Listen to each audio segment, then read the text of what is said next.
شہروز کی پکار پر اس نے چونکتے ہوئے سر اٹھایا تھا اور پھر خاموشی سے اسے دیکھنے لگی تھی۔ گھر چلیں؟ وہ آگے بڑھا تھا۔ نصرت بیگم جو انوشا کے قریب بیٹھی تھی رو پڑی۔ انوشا نے اگلے ہی پل اپنا ہاتھ شہروز کی طرف بڑھا دیا تھا۔ وہ لڑکی جو نفرتوں سے گوندھی تھی اس وقت کسی پتھر کے مجسمے سے کم دکھائی نہیں دے رہی تھی۔ عباد نے پہلی بار انوشا رحمان کے لیے اپنے دل میں کوئی ہمدردی محسوس کی تھی۔ زمینوں پر کام ہو رہا تھا اور وہ ملازمین کی نگرانی کر رہا تھا جب اسے انزلہ شاہ کا پیغام ملا اور وہ جیسے حیران رہ گیا۔ کیا یہ ممکن تھا کہ انزلہ شاہ اسے خود ملنے کے لیے بلاتی؟ وہ خوش ہوا تھا مگر پھر اگلے ہی پل اس کا دماغ گھوم گیا۔ جا کر کہہ دو اسے میں فارغ نہیں ہوں۔ پیغام پر اس کا جواب لے کر پلٹ گیا تھا مگر اگلے 30 منٹ میں وہ خود اس کے سامنے کھڑی تھی۔ کیوں آئی ہو یہاں؟ وہ اسے دیکھ کر جہاں حیران تھا وہیں اسے غصہ بھی آیا تھا۔ اسے قطعی گمان نہیں تھا کہ وہ اسے ملنے کے لیے یوں وہاں کھیتوں میں بھی آ سکتی ہے۔ تاہم انزلہ اس کی خفگی پر مسکرائی تھی۔ مجھے تم سے ملنا تھا سانول شاہ، کچھ بات کرنی تھی تم سے۔ ایسی کیا افتاد آ پڑی جو یہاں چلی آئیں؟ اس سے غصہ ضبط نہیں ہو رہا تھا۔ انزلہ نے لب سمیٹ لیے۔ افتاد کا ذکر ہی کرنے آئی ہوں، آپ فارغ ہوں گے تو ہی سنا سکوں گی نا۔ آج اس کا انداز جدا تھا۔ وہ مشکوک نگاہوں سے اسے دیکھتا ڈیرے کی طرف چلا آیا۔ انزلہ نے بھی اس کے ساتھ پیش قدمی کی تھی۔ کہو کیا مسئلہ ہے؟ بہت سے مسئلے ہیں اور بہت سوچنے کے بعد مجھے یہ بات سمجھ آئی ہے کہ میں کچھ بھی کر لوں مگر یہاں اس گاؤں میں تم سے جیت نہیں سکتی۔ اس لیے میں ہر اس بات کی معافی مانگنے آئی ہوں تم سے جس نے تمہیں مشتعل کیا۔ تب مجھے سمجھ لینا چاہیے تھا کہ تمہاری طاقت اور اختیار مجھ سے بڑھ کر ہے۔ اس سارے ڈرامے کا مقصد… وہ ہوشیار تھا۔ انزلہ بے بسی سے اسے دیکھ کر رہ گئی۔ اس نے اسے بات پوری کرنے کا موقع نہیں دیا تھا۔ تمہیں لگتا ہے کوئی تم سے ڈرامہ کر سکتا ہے؟ تم کر سکتی ہو کیونکہ تمہیں میں بہت اچھی طرح سے جانتا ہوں۔ چلو ٹھیک ہے، اگر ایسی بات ہے تو پھر میں چلتی ہوں، خدا حافظ۔ اسے ٹریپ کرنے کی آخری کوشش کے طور پر وہ اٹھ کھڑی ہوئی تھی۔ سانول خاموشی سے اسے سمجھنے کی کوشش کرتا دونوں بازو سینے پر باندھے اسے دیکھتا رہا۔ اوپر نیلے آسمان پر اڑتے پرندے اب جیسے تھک ہار کر اپنے ٹھکانوں کو واپس پلٹ رہے تھے۔ فضا میں حبس پڑ رہا تھا۔ اونچے اونچے درختوں کے سرسبز پتوں نے حرکت کرنا بند کر دی تھی۔ دور افق کے اس پار غروب ہوتا سورج اب اپنی نارنجی کرنیں خاصی تیزی کے ساتھ سمیٹ رہا تھا۔ قریبی کچے گھروں کے باہر موجود کچھ دیہاتی عورتیں دیواروں پر اپلے لگا رہی تھیں۔ انزلہ شاہ نے تھکی تھکی سی نظر اٹھا کر دیکھا۔ وہاں سامنے شہر کو جاتے کچے راستے پر اب دور دور تک کسی سانول شاہ کا کہیں نام و نشان نہیں تھا۔ وہ وہیں بیٹھ گئی۔ یک لخت ہی اس کے اندر جیسے تھکن اتر آئی تھی۔ جانے یوں اس وقت اسے بے ساختہ یونیورسٹی کے وہ دن یاد آئے تھے جب سانول شاہ خواب بن کر اس کی آنکھوں میں اترا تھا۔ عورت خواہ کتنی بھی سمجھدار، سوشل اعلیٰ عہدے پر فائز ہو جائے، محبت کے وار سے نہیں بچ سکتی۔ وہ بھی نہیں بچ سکی تھی۔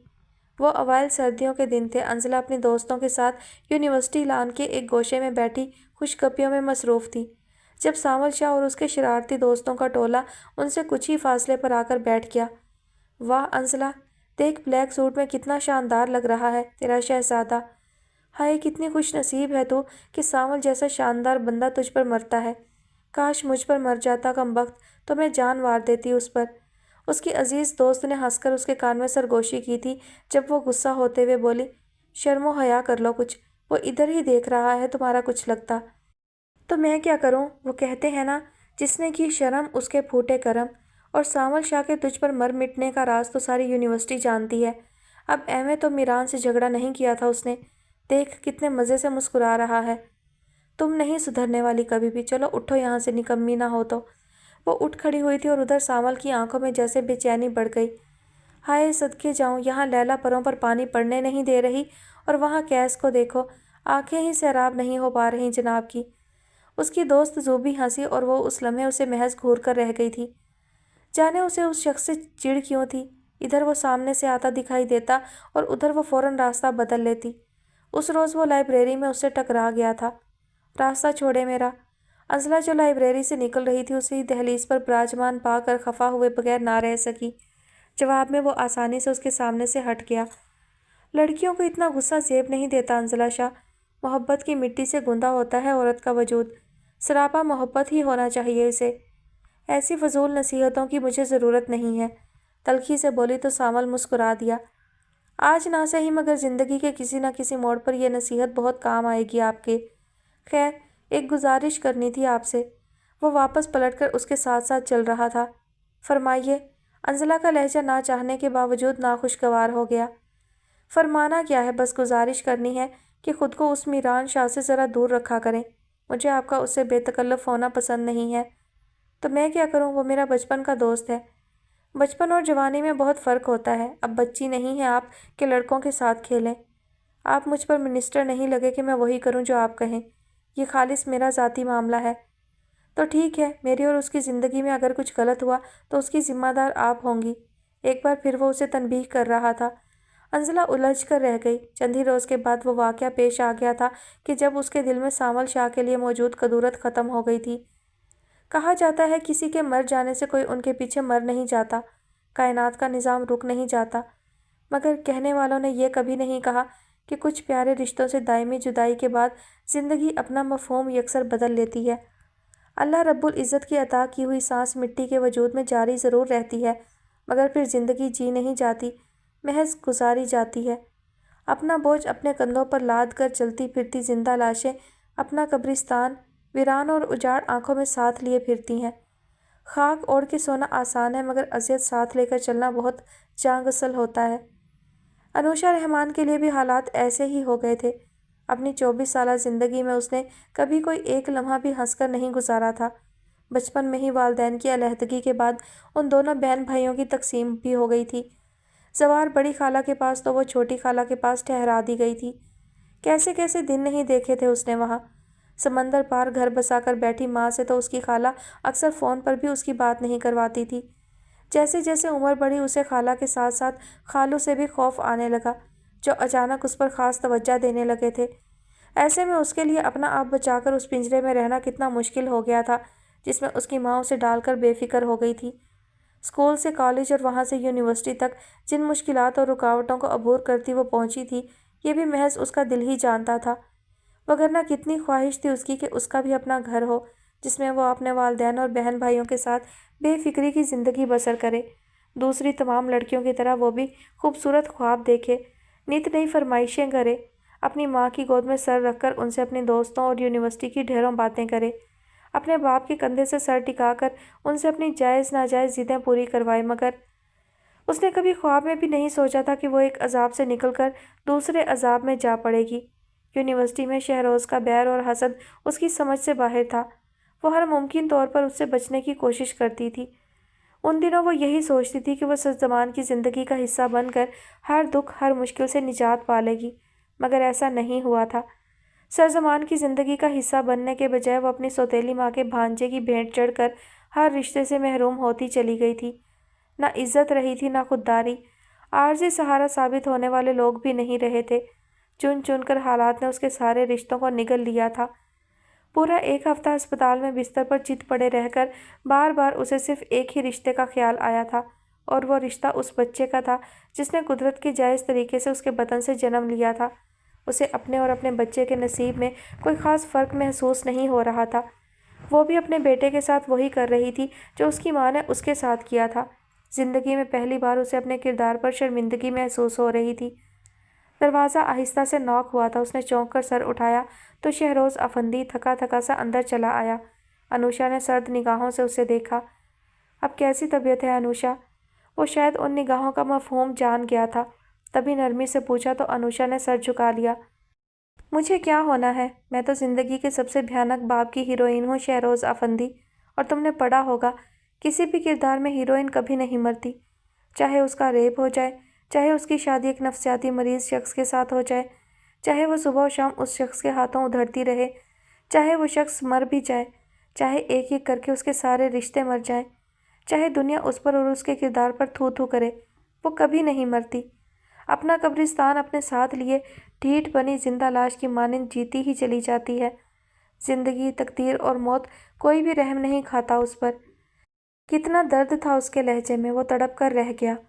تم نے صرف ایک غلط فہمی کی آگ میں، صرف ایک رشتے کے لیے میرے سارے رشتے مجھ سے چھین کر بھلا دیے، کنگلا کر ڈالا تم نے مجھے۔ کیا رہنے دیا تم نے میرے پاس؟ کچھ بھی تو نہیں۔ وہ دل میں شگاف ڈال رہی تھی۔ شہروز کی آنکھیں ضبط کی کوشش میں جل اٹھیں۔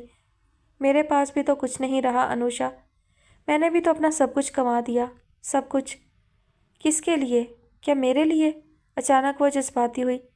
میرے لیے کیا کیا تم نے؟ بہت بلند و بالا دعوے کرتے ہو محبت کے، ہمدردی کے، مگر کچھ کر نہیں سکتے۔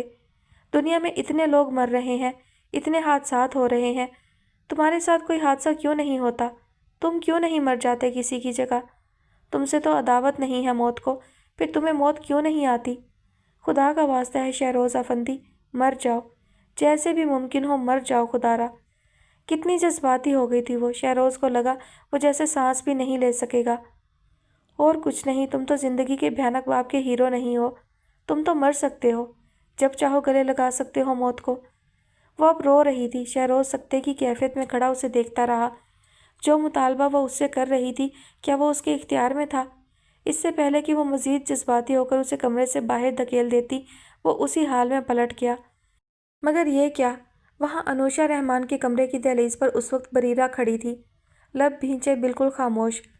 وہ آنسو چھپاتا جانے کسی تذلیل کے زیر اثر فوراً اس کی دوسری طرف سے نکل گیا، جبکہ وہ اعتماد سے چلتی عین انوشا رحمان کے قریب آ کھڑی ہوئی تھی۔ بس نکل گیا دل کا غبار، یا ابھی اور بھی کچھ کہنا باقی ہے؟ وہ دونوں بازو سینے پر باندھے کھڑی تھی۔ انوشا ناسمجھی کے انداز میں اسے دیکھے گئی۔ تم خود کو سمجھتی کیا ہو انوشا رحمان؟ یہی کہ تم دنیا کی سب سے زیادہ مظلوم لڑکی ہو؟ جو کچھ تمہارے ساتھ ہوا وہ کسی کے ساتھ نہیں ہوا۔ مجھے بتاؤ، یہاں اس ملک میں کتنی لڑکیاں انتقام کی بھیٹ نہیں چڑھتی؟ بنا کسی معمولی سے قصور کے کیا کیا نہیں ہوتا ان کے ساتھ۔ ایک پل، ایک لمحے میں موت کی بھیٹ چڑھا دیا جاتا ہے انہیں، اور وہ آہ تک نہیں کر پاتی۔ پھر تم کس ستم کا ڈھنڈورا پیٹ رہی ہو؟ وہ اشتعال کا شکار تھی۔ انوشا دم بخود سی اسے دیکھتی رہی۔ ایک ریپ ہوا تمہارا اور تم نے سارا آسمان سر پر اٹھا لیا۔ یہاں ہزاروں لڑکیوں کے روز جسم بھی بکتے ہیں اور وہ ماری بھی جاتی ہیں، مگر کسی کو ذرا سا احساس نہیں ہوتا ان کا، نہ کوئی توجہ دیتا ہے ان پر۔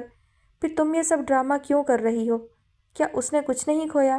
کیا اس نے اذیت نہیں سمیٹی؟ کیا اس نے وہ جہاز گرایا جس میں تمہاری ماں اور بھائی مرا؟ قدرت کا فیصلہ تھا نا یہ؟ پھر اسے سولی پر کیوں لٹکا رکھا ہے تم نے؟ کب تک زندگی کو یوں ہی گھسیٹتی رہو گی تم؟ اسے مرنے کا مشورہ دیتی ہو، خود کہیں دفان کیوں نہیں ہو جاتی؟ کیوں میری زندگی اور خوشیوں پر اپنی نحوست بکھیر رکھی ہے تم نے؟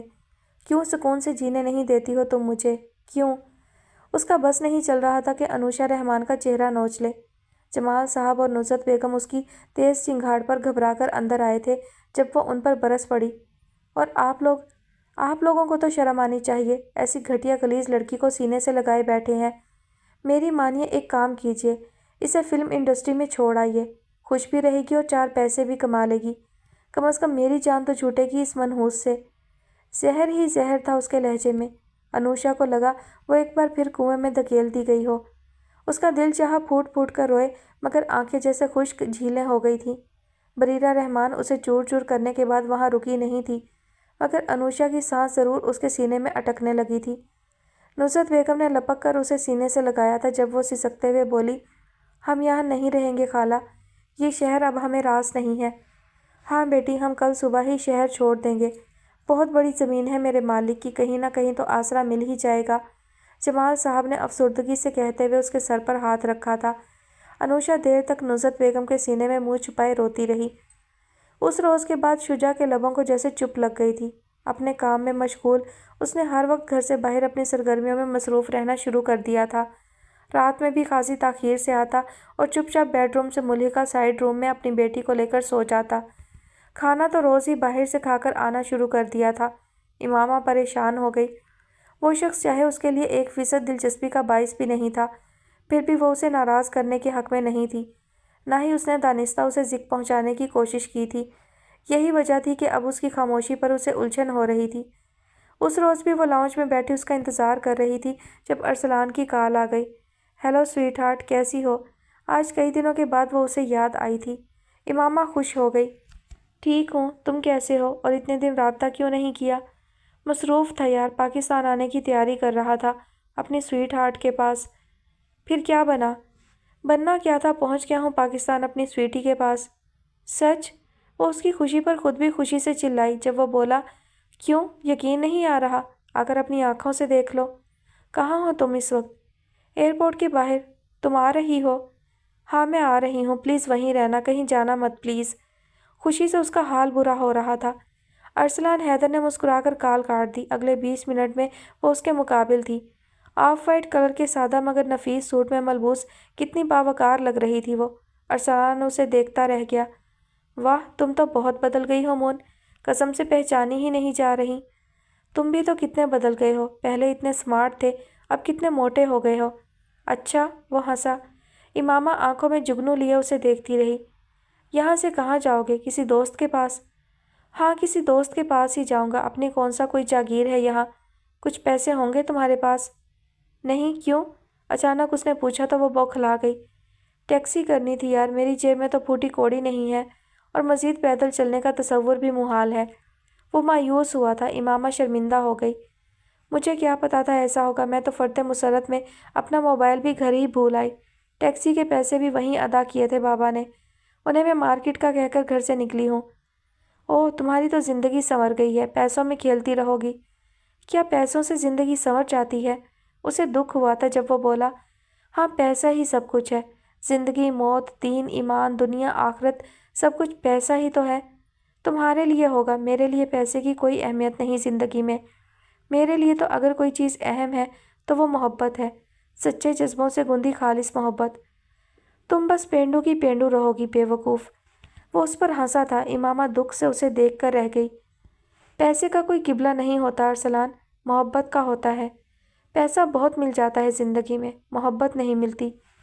کون کہتا ہے نہیں ملتی؟ پیسہ جیب میں ہو تو کسی بھی شخص کی جان اور ایمان خریدا جا سکتا ہے، محبت کی تو اوقات ہی کیا ہے۔ اچھا، اگر یہ بات ہے تو جاؤ امامہ حسن کی خالص بے لوث محبت خرید کر دکھاؤ بازار سے۔ امامہ حسن کی محبت خریدنے کی کیا ضرورت ہے، وہ تو مفت میں ملی ہے، اسی لیے تمہیں قدر نہیں۔ اس نے فوراً طنز کیا اور وہ بے پرواہی سے رخ پھیر گیا۔ قدر ہے تو یہاں آیا ہوں یار، ورنہ میرا کیا پڑا ہے یہاں؟ اب بتاؤ بھلا، دوست کے گھر تک کیسے جاؤں گا میں؟ وہ پریشان ہوا تو امامہ بھی فکر مند ہو گئی۔ پریشان کیوں ہوتے ہو، اللہ کوئی نہ کوئی سبب بنا دے گا، کسی دوست کو کال کرو۔ کیسے کال کروں، 1 روپے کا بیلنس نہیں ہے، پتہ نہیں کیا ہوگا، متفکر لہجے میں کہتے وہ بار بار اس کی کلائی میں پڑے خوبصورت کنگن کو دیکھ رہا تھا۔ امامہ نے کچھ سوچتے ہوئے کنگن اتار کر اسے دیے۔ یہ رکھ لو ارسلان، کچھ روز کے لیے تو پیسوں کا انتظام ہو ہی جائے گا۔ نہیں، تمہارا پہلے ہی بہت قرض ہے مجھ پر۔ اف، بیگانوں جیسی باتیں مت کیا کرو، مشکل میں اپنے ہی اپنوں کے کام آتے ہیں، اور یہ کنگن تو بہت معمولی ہیں ارسلان، تم تو مجھ سے میری جان بھی مانگ لو تو میں کبھی انکار نہ کروں۔ اس کے لہجے میں کچھ تھا جو وہ چونک کر اسے دیکھنے پر مجبور ہوا تھا۔ وہاں اس سادہ سے چہرے پر کیسی سچائی، کیسا نور تھا۔